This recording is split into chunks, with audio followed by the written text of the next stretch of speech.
Estás con el doctor Ricardo Rodríguez Silvero, economista. ¿Cómo te va, Ricardo? Carlos Martínez, hola, buenos días. Buen día, Carlos Martini, a tu audiencia también. Gracias por atendernos. Ricardo, ¿se puede señalar que habrá o no habrá alguna consecuencia económica a partir de no solamente el COVID, sino estas medidas de 15 días de evitar concentraciones masivas de personas?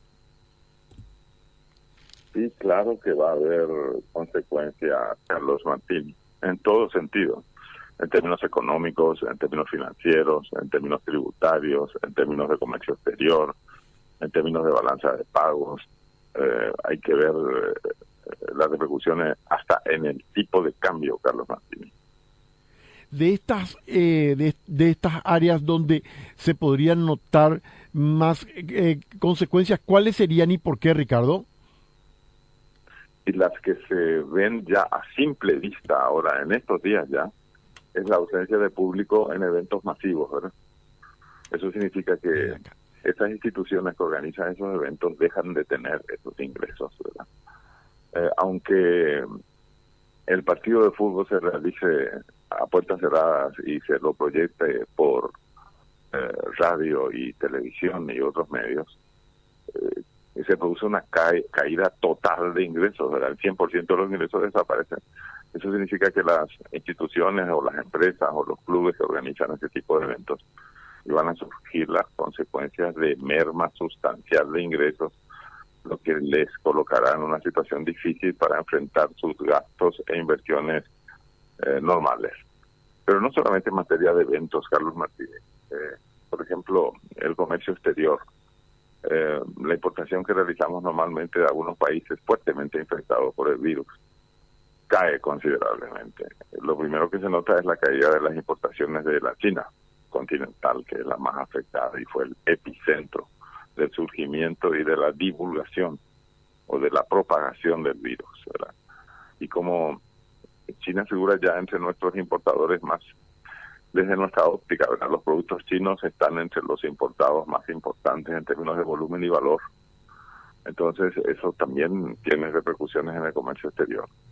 Resulta que los grandes centros médicos del mundo, los laboratorios, las revistas médicas, los centros biológicos de prestigio mundial, todavía no están de acuerdo acerca de cómo surge el virus, cómo hay que tratarlo.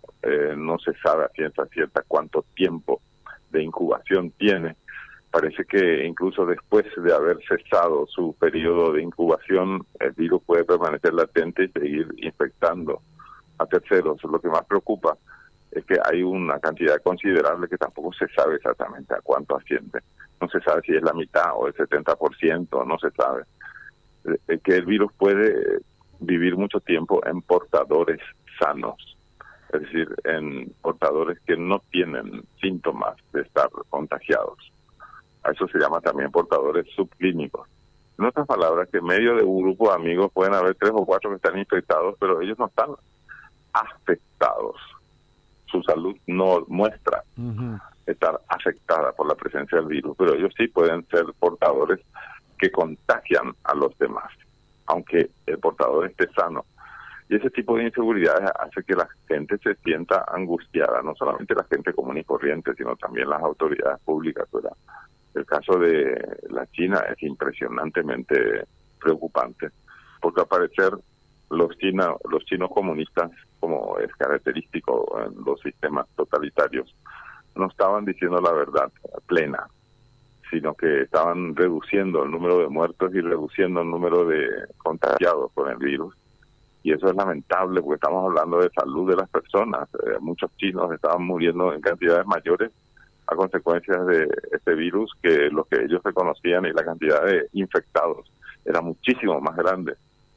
Es decir, ese tipo de cosas angustian. Por otro lado, la cantidad impresionante de afectados en Italia deja mucho que desear sobre las medidas de seguridad de orden anticipado, es decir, cuando se prevé algo que se desarrolla para evitar que llegue.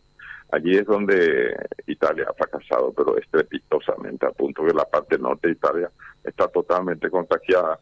Pero han prohibido no solamente el acceso de terceros a Italia, sino que han prohibido también el movimiento dentro de Italia a los italianos. Los italianos se mueven muchísimo del centro al norte y al sur, y del sur al norte, es decir, y todo eso está prohibido porque realmente el virus puede propagarse muchísimo de esa forma. Entonces, nuestros países aparentan poco afectados, me refiero a los sudamericanos como Paraguay, Bolivia y tal. Hay que tener también mucho cuidado con esto que estamos diciendo, porque probablemente no tengamos nosotros las estadísticas actualizadas, Carlos Martini. Sí, a nosotros no nos preocupa ni siquiera la cantidad de muertos que hay en dengue. Y yo estoy seguro que ese número de muertos que se anuncia por temporada o por año es también inferior a la cantidad de muertes por dengue en la realidad. Y aparte de eso, Carlos Martínez, no se trata solamente de epidemias o de virus, sino también de adicciones, por ejemplo. El exceso en el consumo de bebidas alcohólicas está matando anualmente una cantidad impresionante de personas que se sabe exactamente a cuántas ascienden. El exceso en el consumo de tabaco también está matando, según los datos más conservadores, a más de 450 personas al año en este país, y parece que el número de muertes por cirrosis o por consecuencia de consumo excesivo de bebidas alcohólicas triplica ese porcentaje.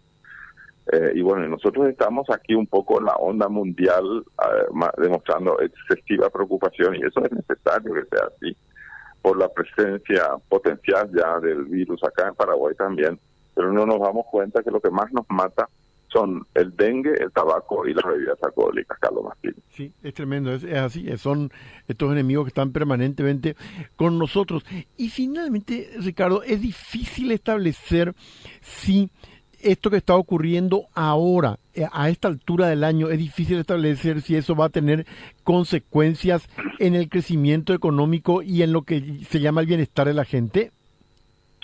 Bueno, lo que se puede decir en forma tajante, Carlos Martínez, a vos y a toda tu audiencia, es que con todo lo que está ocurriendo, definitivamente no van a mejorar los pronósticos para el crecimiento económico y otras variables importantísimas en la economía, sino lo más probable, y eso va a depender de la cantidad de días, de la cantidad de las personas afectadas, va a depender un poco de la psicosis pública también. Vamos a tener que ajustar hacia abajo probablemente esas proyecciones en los próximos días y semanas, Carlos Martínez. Ricardo, como siempre, muy amable, un gran saludo para vos. Ha sido un gusto, un abrazo. Igualmente, Ricardo Rodríguez Silvero, completo análisis en términos de las consecuencias económicas de la presencia del COVID-19.